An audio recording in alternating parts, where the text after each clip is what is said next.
नमस्कार मित्रांनो, समाज कल्याणची जी सध्या भरती सुरू आहे त्याच्यामध्ये 12 तारखेला म्हणजे 12 मार्चला एक नवीन अपडेट आलेली आहे। आपल्याला माहिती आहे त्याच्या परीक्षा सुद्धा सुरू आहेत समाज कल्याणच्या। आता याबद्दलचे जे अपडेट आहे, आता विशेष असं आहे की ही परीक्षा 12 तारखेला झाली आणि 12 तारखेला त्याचा अपडेट आहे।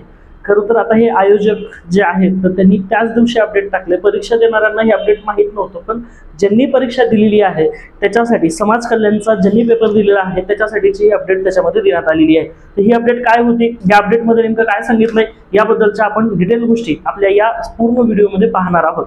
बघा मित्रांनो, हे जे आहे नोटिफिकेशन समाज कल्याणच्या वेबसाईटवर आलेलं आहे। तर ठीक आहे, समाज कल्याण आयुक्तालय पुणे याचं हे नोटिफिकेशन आहे। त्याच्यामध्ये घोषणापत्र इथे सांगितलेलं आहे। काय सांगितलंय बघा की हे जे पूर्ण नोटिफिकेशन हे काय आहे, कारण ह्या परीक्षा पद्धतीमध्येच थोडाफार त्यांनी बदल केलेला आहे आणि नवीन एक व्यावसायिक टेस्ट त्याच्यामध्ये ऍड केलेली आहे आणि निगेटिव्ह मार्किंग सिस्टीम मध्ये सुद्धा याच्यामध्ये महत्त्वाच्या गोष्टी सांगितलेल्या आहेत। कुठलं बघा, हा व्हिडिओ शेवटपर्यंत बघा, म्हणजे नेमकं तुम्हाला काय बदल झालाय समाज कल्याणच्या परीक्षेमध्ये ह्याच्याबद्दलची थोडक्यात तुम्हाला आयडिया येईल। आता इथं बघा, समाज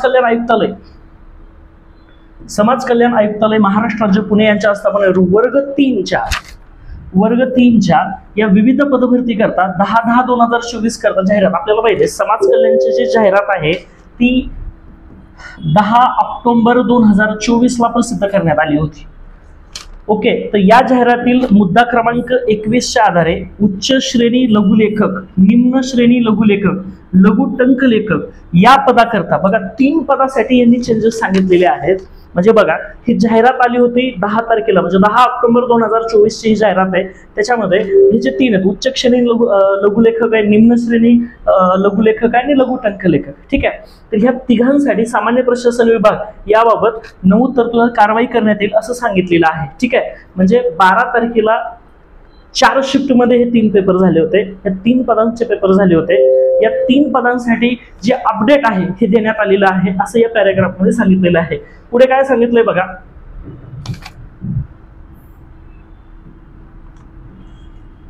ज्या पदासाठी तर व्यावसायिक चाचणी आवश्यक असेल अशा पदासाठी मराठी, इंग्रजी, सामान्य ज्ञान, बौद्धिक चाचणी या विषयावरील प्रत्येकी 30 गुण ठेवून 120 गुणांची इथं परीक्षा असणार आहे। बघा, इथं विषय कुठले कुठले दिलेले आहेत एकदा विषय आपण समजून घेऊ। इथं विषय दिलेले आहेत, एक तर सगळ्यात पहिलं मराठी, ओके, मराठी नंतर इथं जर आपण बघितलं तर इंग्लिश आहे, त्याच्यानंतर जीके आहे आणि त्याच्यानंतर रिझनिंग आहे, ठीक आहे। हे 4 विषय आहेत, ठीक आहे। या 4 विषयामध्ये सांगितलंय प्रत्येक विषयाचे 30 प्रश्न विचारण्यात येतील असं सांगितलंय। प्रत्येक विषयाचे 30 प्रश्न आहेत। प्रत्येक विषयाचे जर म्हणलं तर एक लक्षात ठेवा, प्रत्येक विषयाला 30 गुण आहेत, प्रत्येक विषयाला 30 गुण आहेत आणि प्रश्न जर तुम्ही म्हणलात तर साधारणतः 25 प्रश्न आहेत। गुण 30, 25 प्रश्न, ह्याचे जे प्रश्न आहेत 25 आहेत, म्हणजे या 4 विषयाचे प्रश्न 25 असणार आहेत। लक्षात ठेवा, ह्याचे प्रश्न 25 आणि गुण 30 असणार आहेत। म्हणजे ही जी परीक्षा आहे ही समाज कल्याणची परीक्षा 120 गुण आणि 100 प्रश्न अशी ही परीक्षा याच्यामध्ये असेल। आणि या परीक्षेमध्ये इथं सांगितलंय, या परीक्षेमध्ये ज्या विद्यार्थ्यांना किमान 45% गुण असतील त्यांच्यासाठी 80 गुणांची व्यावसायिक चाचणी असेल। बघा, हे नीट अपडेट लक्षात ठेवा। इथं जे 4 विषय आहेत त्या 4 विषयाला प्रश्न 25च आहेत पण गुण दिले 30, ठीक आहे। म्हणजे 30 चोक 120, ठीक आहे। 100 प्रश्न 120 गुण आणि या 120 पैकी ज्या विद्यार्थ्यांना 45% जास्त गुण आहेत अशा विद्यार्थ्यांसाठी एक लिस्ट डिक्लेअर केली जाईल आणि अशा विद्यार्थ्यांसाठी 80 गुणाची व्यावसायिक चाचणी घेण्यात येईल। आणि दुसरी गोष्ट लक्षात ठेवा, मग त्याच्यानुसार मग गुणवत्ता यादी लावण्यात येणार आहे।